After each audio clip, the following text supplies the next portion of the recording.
అందరికీ praise lord. దేవుని నామానికి మహిమ కలుగును గాక. మీరందరూ బాగున్నారు కదా? మీరు పెడుతున్న ప్రతి ప్రార్థన రిక్వెస్ట్కి అనుదినం మేము ప్రార్థన చేస్తూ ఉన్నాం. మా ఆశ అంతా ఒకటే, ఎక్కడైతే మీరు తృణీకరించబడ్డారో, ఎక్కడైతే వెలివేయబడ్డారో, ఎక్కడైతే గుండెలు పగిలేలాగా ఇచ్చారో అదే స్థలాల్లో నా ప్రభు మీ అందరినీ హెచ్చించబోతున్నారు. విశ్వాసంతో ప్రార్థన చేయండి. ఘనమైన విజయాలు ఖచ్చితంగా నా ప్రభు మీ అందరికీ దయచేస్తారు. God bless you all. ఈ వీడియో చూస్తున్న మీ అందరూ కూడా ఒక్క నిమిషం ఇట్లా మీ గుండెల మీద చేతులు వేసుకుని మాట చెప్పండి. నా ప్రభు నన్ను గెలిపిస్తాడు, నా ప్రభు నన్ను గెలిపిస్తాడు, నా ప్రభు నన్ను గెలిపిస్తాడు. ఈ మాట మీరు గుండెల్లో చెప్పండి, విశ్వాసంతో పలకండి. అద్భుత కార్యాలు ఖచ్చితంగా ఈ సంవత్సరం ముగించబడే లోపే మీ కుటుంబాల్లో మీరు చూస్తారు. ఎక్కడైతే మీరు కన్నీరు కార్చారో అదే స్థలాన్ని ఆనంద బాష్పాలు కురిపించగలిగిన దేవుడు ఆయన. అందుకే నాకు చాలా ఇష్టమైన మాట, కీర్తనల భాగము 118వ కీర్తన 16వ మాట చదవగలిగితే, యెహోవా దక్షిణ హస్తం మహోన్నతమాయను, యెహోవా దక్షిణ హస్తము సాహస కార్యములు చేయును. ఆయన దక్షిణ హస్తము సాహస కార్యములు చేయించగలవు. ఈరోజు ప్రియ సంగమా, ఈ వీడియో చూస్తున్న మీ అందరి జీవితాలు నా ప్రభు సాహస కార్యములు జరిగించడానికి సిద్ధంగా ఉన్నాడు ఆయన. ఉదాహరణకి చెప్పనా, దావీదు చూడ్డానికి బలహీనుడిగా కనిపించాడు, కానీ దేవుడు దావీదు వెనకాల నిలబడి ఏ కార్యం జరిగించాడో తెలుసా? సాహస కార్యము. ఒక సాహస వీరుడిగా కనిపించాడు. ప్రపంచం అంతటికీ దావీదు ఎట్లా కనిపించాడంటే, ఇతడు ఒక బలహీనుడు, ఇతడికి విజయం రాదు, గొల్యాతు చేతిలో ఖచ్చితంగా అంతమైపోతాడని ప్రపంచమంతా అనుకుంది. కానీ నా ప్రభు దావీదు చేత సాహస కార్యములు జరిగించాడు. ఈరోజు అదే ధైర్యంతో అంటున్నాను.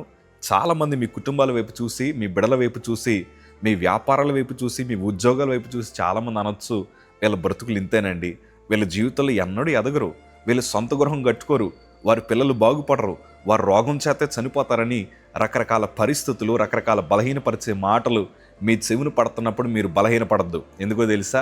వారందరూ చూస్తుండగానే దేవుడు మిమ్మల్ని అందరినీ కూడా అద్భుత రీతిలో వాడుకోబోతున్నాడు. సాహస కార్యాలు మీ కుటుంబాల్లో జరిగించబోతున్నాడు ఆయన. అందరూ ఆశ్చర్యపడే రీతిలో, అవునా, వీరి కుటుంబంలో ఎట్లా జరిగింది ఏంటయ్యా, వారి బిడ్డలు అంతగా ఆశీర్వదించబడ్డారేంటి, వారి వ్యాపారాలు సడన్గా అంత అభివృద్ధి ఎట్లా చెందింది అని అందరూ ఆశ్చర్యపడే రీతిలో నా ప్రభు మీ బ్రతుకులో కార్యం జరిగించబోతున్నాడు.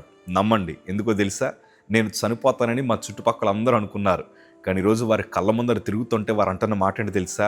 వీరు ఆరాధిస్తున్న దేవుడు అద్భుతమైన దేవుడయ్యా, వీరు పూజిస్తున్న దేవుడు సాధారణమైన వాడు కాదు, ఆయన అద్భుతాలు జరిగించగలిగిన దేవుడని ప్రజలందరూ సాక్ష్యం చెప్పుకుంటూ ఉన్నారు. నేను అంటాను కదా, మనం ఆరాధిస్తున్న దేవుడు సాధారణమైన వాడు కాదు.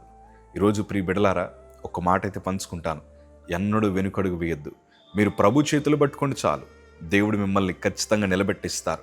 ఎవరో మీ కుటుంబంలో ఏదో జరగదని, మీకు రాదని, మీ బ్రతుకులంతా ఇట్లానే సర్వనాశనం అయిపోతాయని, మీ పిల్లలు బాగుపడరని, మీ వ్యాపారాలు దీవించబడవని, మీరు అప్పుల బాధల మధ్యనే ఉంటారని, మీరు ఇల్లు కట్టుకోలేరని రకరకాల మాటలు అనొచ్చు, మీకు వివాహం జరగదని, ఇంకా ఎన్నో మాటలు మీ దగ్గరికి రావచ్చు. కానీ మీరు ఒక్క మాట మాత్రం గుర్తుపెట్టుకోండి, మన ప్రభు సాహస కార్యములు జరిగిస్తాడు. దావీదుని గెలిపించిన దేవుడు నిన్ను కూడా గెలిపించడానికి ఇష్టపడుతున్నారు. మోషేని బలపరిచిన దేవుడు నిన్ను కూడా బలపరచాలని ఆశపడుతున్నారు.